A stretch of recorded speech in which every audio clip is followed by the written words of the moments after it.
નમસ્કાર મિત્રો, જય શ્રી કૃષ્ણ, રાધે રાધે, હર હર મહાદેવ. હું છું ડોક્ટર રોનક ભીમાણી અને આપનું હાર્દિક સ્વાગત છે અમારી ચેનલ હેલ્થ હેબિટ્સમાં, જે આપણે આરોગ્યની સાચી વાતો સરળ ભાષામાં સમજીએ છીએ. મિત્રો, આજે હું વાત કરવા જઈ રહ્યો છું કેન્સર વિશે.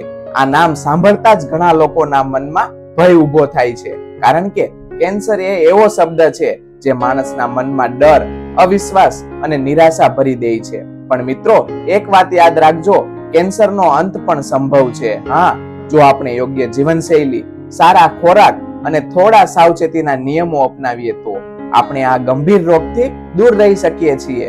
આ વિડીયોમાં આપણે તેની વિગતે ચર્ચા કરીશું.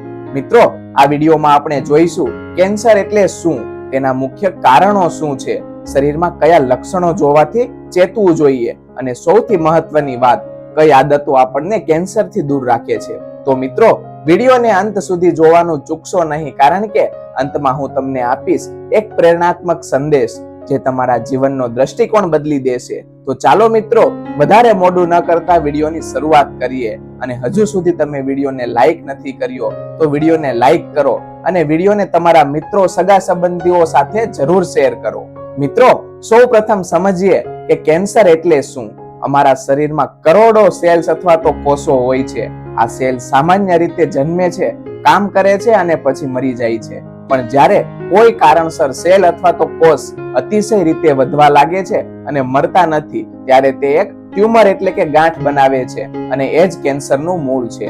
કેન્સર શરીરના કોઈ પણ ભાગમાં થઈ શકે છે. ફેફસામાં, યકૃતમાં, ગર્ભાશયમાં, સ્તનમાં, ગળામાં, મોંમાં કે ચામડી પર. એમાંથી સૌથી સામાન્ય પ્રકારોમાં જોઈએ તો ફેફસાનું કેન્સર, સ્તન કેન્સર, ગળાનું કેન્સર, યકૃતનું કેન્સર, મોંનું કેન્સર અને ગર્ભાશયનું કેન્સરનો સમાવેશ થાય છે. મિત્રો, તમે ક્યારેય વિચાર્યું છે પહેલાના જમાનામાં આટલા કેન્સરના કેસ કેમ નહોતા?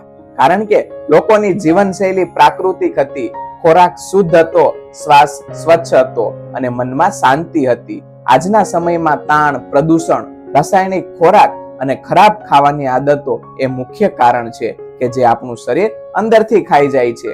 ચાલો મિત્રો, હવે જાણીએ એવા 10 મુખ્ય કારણો જે કેન્સરને જન્મ આપે છે. જેમાં નંબર 1 છે ધૂમ્રપાન અને તમાકુ. કેન્સરનું સૌથી મોટું કારણ છે.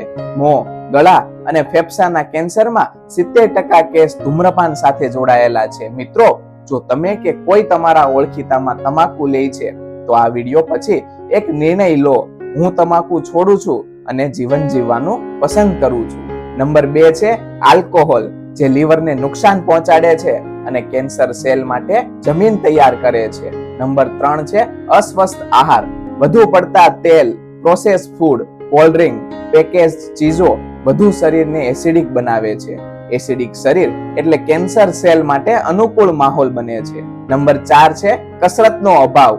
શરીરમાં ઓક્સિજનનો અભાવ થાય છે, જેના કારણે સેલ્સ નબળા પડે છે. નંબર 5 છે પ્રદૂષણ અને કેમિકલ્સ.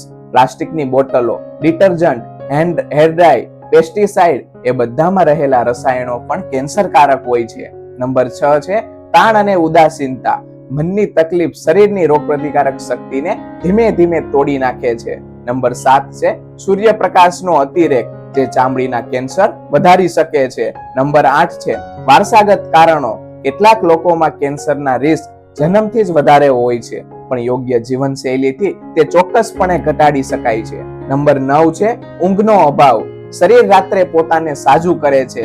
જો તમે ઊંઘતા નથી તો શરીર સુધરી શકતું નથી. નંબર 10 છે હોર્મોનલ અસંતુલન અને વધતો વજન. મિત્રો, હવે આપણે મુખ્ય વાત કરવા જઈ રહ્યા છીએ, અને એ છે જ્યારે એવું શું કરી શકીએ કે જેથી કેન્સર આપણાથી દૂર રહે. તો ચાલો મિત્રો, આ વિશે વિગતે ચર્ચા કરીએ. જેમાં પહેલું છે દરરોજ કસરત કરો. હલકી દોડ, યોગ, પ્રાણાયામ. રોજના 30 મિનિટ કસરત એ દવા નથી, પણ રક્ષણ છે. નંબર 2 છે પ્રાકૃતિક ખોરાક લો. તાજા શાકભાજી, ફળ, લીલા પાન, નટ્સ અને આખા અનાજ, ખાસ કરીને ટામેટા, બ્રોકોલી, હળદર, લસણ, લીંબુ અને લીલી ચા. આ બધા ખોરાક શરીરમાં એન્ટીઓક્સિડન્ટ્સ વધારે છે, જે કેન્સર સેલને નષ્ટ કરે છે. નંબર 2 છે હળદર અને દૂધ, જે પ્રાચીન રક્ષણ ગણાય છે. રાત્રે સૂતા પહેલા ગરમ દૂધમાં અડધી ચમચી હળદર નાખો. હળદર શરીરને ડિટોક્સ કરે છે અને સેલ્સની રક્ષણ શક્તિને વધારે છે. નંબર 4 છે તાણ મુક્ત રહો.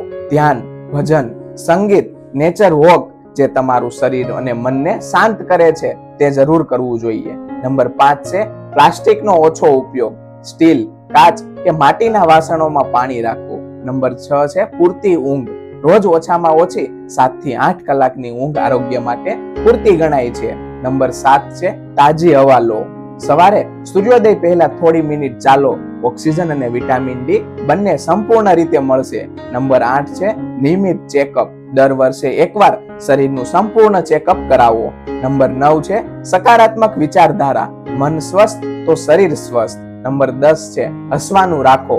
હાસ્ય થેરાપી દરરોજ 5 મિનિટ હસવું પણ રોગ પ્રતિકારક શક્તિને વધારે છે. મિત્રો, ઘણા લોકો દવાખાનામાં આવીને ખૂબ જ સામાન્ય પ્રશ્નો પૂછતા હોય છે કેન્સરને લઈને. તો ચાલો એ સામાન્ય પ્રશ્નો વિશે વાત કરીએ. સૌથી વધારે અને વારંવાર પૂછવામાં આવતો પ્રશ્ન, હે ડોક્ટર સાહેબ, મારા ઘરમાં કેન્સર છે, તો હું તેને સ્પર્શ કરું કે એમની વસ્તુઓને સ્પર્શ કરું તો મને કેન્સર થાય? નહીં, કેન્સર કોઈને સ્પર્શથી કે હવાના સંપર્કથી નથી ફેલાતું. બીજો સવાલ એ છે કે શું ઘરેલું ઉપચારથી કેન્સર સાજા થઈ શકે? ઘરેલું ઉપચાર સહાયરૂપ છે પણ ડોક્ટરનું માર્ગદર્શન અત્યંત જરૂરી છે. અને ત્રીજો અગત્યનો સવાલ એ છે કે શું કેન્સરમાં હળદર ખરેખર ફાયદાકારક છે? હા, હળદરમાં કર્ક્યુમિન હોય છે જે એન્ટીઓક્સિડન્ટ તત્વ છે જે કેન્સર સેલની વૃદ્ધિને તરત જ રોકી દે છે. ચોથો મહત્વનો સવાલ છે કે સર, મારે તો કોઈ વ્યસન પણ નથી, હું ઘરનું સાદું જ ખાઉં છું તો પણ મને કેન્સર થયું. શું માનસિક તાણથી કેન્સર થઈ શકે? હા મિત્રો, લાંબા સમયનો તાણ રોગ પ્રતિકારક શક્તિને ઘટાડીને કેન્સરનું જોખમ વધારી દે છે. પાંચમો અને અગત્યનો સવાલ એ છે કે શું કેન્સર ધરાવતા વ્યક્તિને સામાન્ય ખોરાક ચાલે? હા મિત્રો, શક્ય છે, પરંતુ ડોક્ટરની સલાહ પ્રમાણે સ્પેશિયલ ડાયટ લેવી ખૂબ જ અનુકૂળ ગણાય છે. જીવનની સાચી દવા છે સ્વચ્છ વિચાર, શુદ્ધ ખોરાક અને સકારાત્મક આદતો. કેન્સર આપણાથી ઘણા દૂર રહી શકે છે જો આપણે રોજમાં થોડા નિયમો પાળી લઈએ તો. જેમાં છે પ્રાકૃતિક ખોરાક લેવો, તાણથી દૂર રહો, રોજ હસો, પ્રાર્થના કરો અને સૌથી અગત્યનું, તમારું શરીરને પ્રેમથી સંભાળો. મિત્રો, આજથી તમે એક વચન આપો, હું મારા શરીરને સન્માન આપીશ, ખરાબ આદતો છોડીને આરોગ્યમય જીવન જીવીશ. બસ મિત્રો, આજના વિડીયોમાં આટલું જ. જો મિત્રો આ વિડીયો તમને ગમ્યો હોય તો લાઈક કરો, તમારા મિત્રો, પરિવારના સભ્યો કે સગા સંબંધીઓ સાથે જરૂર શેર કરો, જેથી દરેક વ્યક્તિ પોતાના સ્વાસ્થ્ય પ્રત્યે જાગૃત થાય અને વિડીયો કોઈનું જીવન બચાવી શકે. જો તમે નવા હોય અમારી ચેનલ હેલ્થ હેબિટ્સ પર તો ચેનલને સબસ્ક્રાઇબ કરવાનું ભૂલશો નહીં. તેમજ બાજુમાં આપેલા બેલ આઇકનને ઓન કરો, જેથી આવા જ નવા અને માહિતીસભર વિડીયોની નોટિફિકેશન તમને સૌથી પહેલા મળે. મિત્રો, વિડીયોમાં અંત સુધી જોડાવા માટે આપ સૌનો ખૂબ ખૂબ આભાર. ખુશ રહો અને જીવનનો આનંદ માણો.